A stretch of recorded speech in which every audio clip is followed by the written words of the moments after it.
Kami dari kelompok 3 ingin mempresentasikan hasil dari kerja kelompok kami yang berjudul Anggaran untuk Perencanaan dan Pengendalian bersama dengan Dia Yuli Astuti, Dimas Trilaksono, Rita Dujayanti, Rita Kartika Devi dengan menggunakan buku karya dari penerbit Salemba 4.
Pendekatan penyusunan anggaran.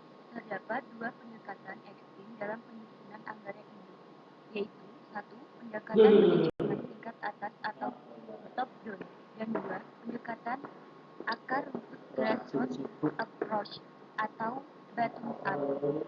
Berdasarkan pendekatan manajemen tingkat atas, direktur perusahaan seperti direktur penjualan, produksi, keuangan, dan administrasi dituntut untuk membuat perkiraan penganggaran berdasarkan pengalaman dan pengetahuan mereka mengenai perusahaan dan industri. Berdasarkan pendekatan akar rumput, perkiraan penyusunan anggaran dimulai dari bawah. Misalnya, untuk membuat perkiraan penjualan akan dimulai dari tingkat tenaga penjualan. Penyusunan anggaran operasional. Bagian pertama anggaran induk adalah anggaran operasional. Anggaran operasional terdiri atas sejumlah daftar perhitungan untuk semua tahap operasi yang berakhir pada laporan laba rugi dianggarkan. Berikut ini adalah komponen anggaran operasional. 1. Anggaran penjualan. 2. Anggaran produksi. 3. Anggaran pembelian bahan baku. 4. Anggaran tenaga kerja langsung. 5. Anggaran overhead. 6. Anggaran harga persediaan akhir barang jadi. 7. Anggaran harga pokok penjualan. 8. Anggaran biaya pemasaran. 9. Anggaran biaya riset atau pengembangan. 10. Anggaran biaya administrasi. 11. Anggaran laporan laba rugi.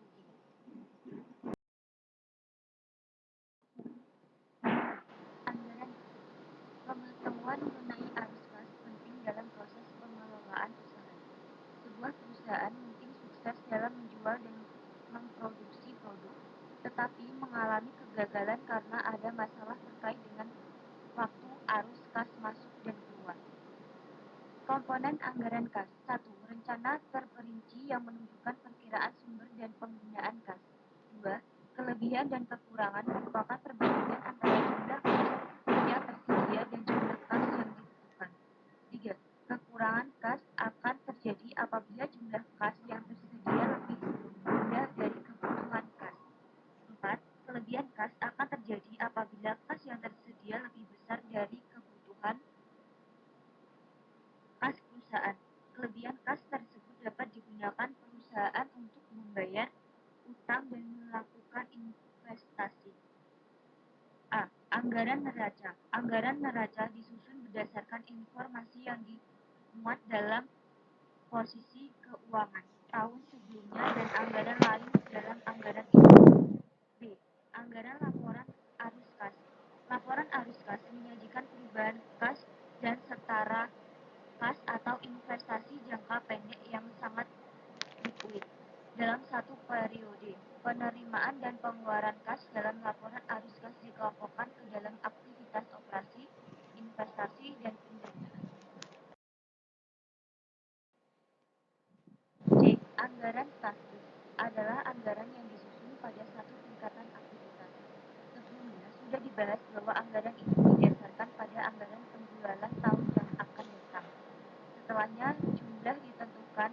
Anggaran produksi, pemasaran, dan administrasi disusun berdasarkan anggaran penjualan tersebut. D. Anggaran fleksibel untuk perencanaan dan pengendalian. Anggaran merupakan alat yang berguna untuk pengendalian. Untuk dapat ada dua hal yang harus diperhatikan. Pertama adalah menentukan berapa jumlah anggaran yang akan dibandingkan dengan hasil sesungguhnya. Pertimbangan kedua menyangkut dampak anggaran terhadap perilaku manusia.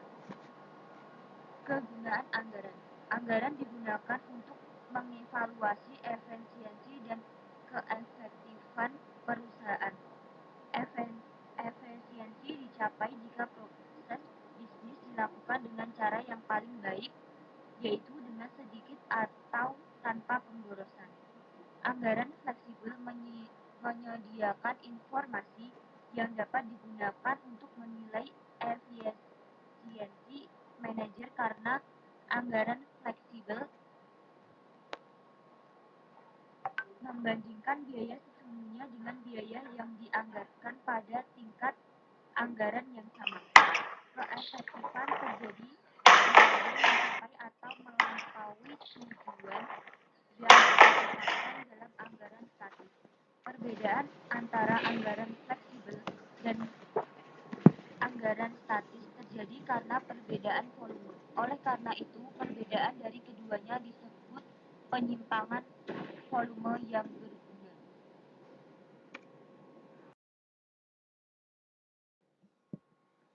Anggaran fleksibel juga dapat ditetapkan menggunakan data berdasarkan sistem perhitungan biaya berbasis aktivitas.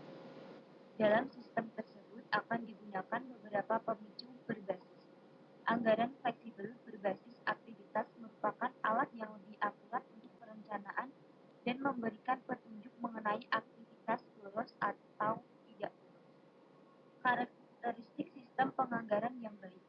Sistem penganggaran yang ideal adalah yang dapat mencapai keselarasan tujuan dan mendorong manajer untuk mencapai tujuan organisasi dengan cara yang beretika. Umpan balik mengenai kinerja yang sering, manajer perlu mengetahui seberapa baik mereka melakukan tugasnya sebelum tahun berakhir. Laporan kinerja yang sering diberikan dapat memperkuat perilaku positif dan memberikan waktu kesempatan kepada manajer untuk beradaptasi dengan perubahan lingkungan. keuangan dan non-keuangan.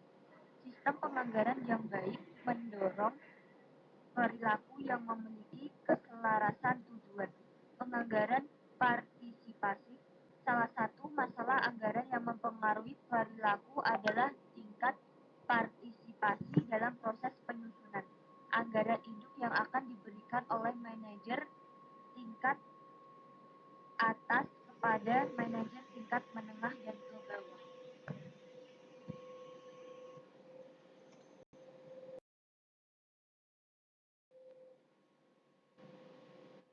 Penganggaran partisipasi dapat menimbulkan dua masalah yang harus diperhatikan, yaitu masuknya slide di dalam anggaran atau sering disebut padding the budget, yaitu peluang bagi manajer untuk memasukkan slide ke dalam anggaran.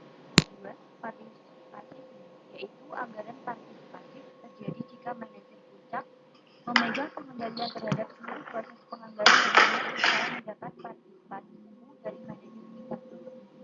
3. Standar realistis. Jumlah yang akan dianggarkan akan digunakan sebagai pedoman kinerja. Oleh karena itu, anggaran harus didasarkan pada kondisi dan ekspektasi yang realistis. 4. Keterkendalian biaya. Pandangan konvensional menyatakan manajer harus dimintai tanggung jawab hanya terdapat biaya yang dapat mereka kendalikan.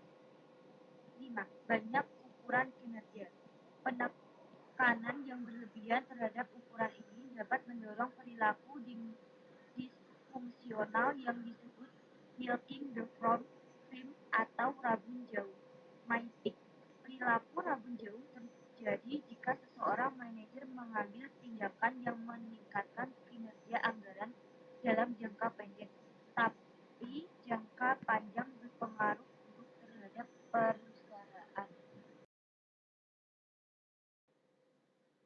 Sekian dari kelompok kami. Apabila banyak kekurangan,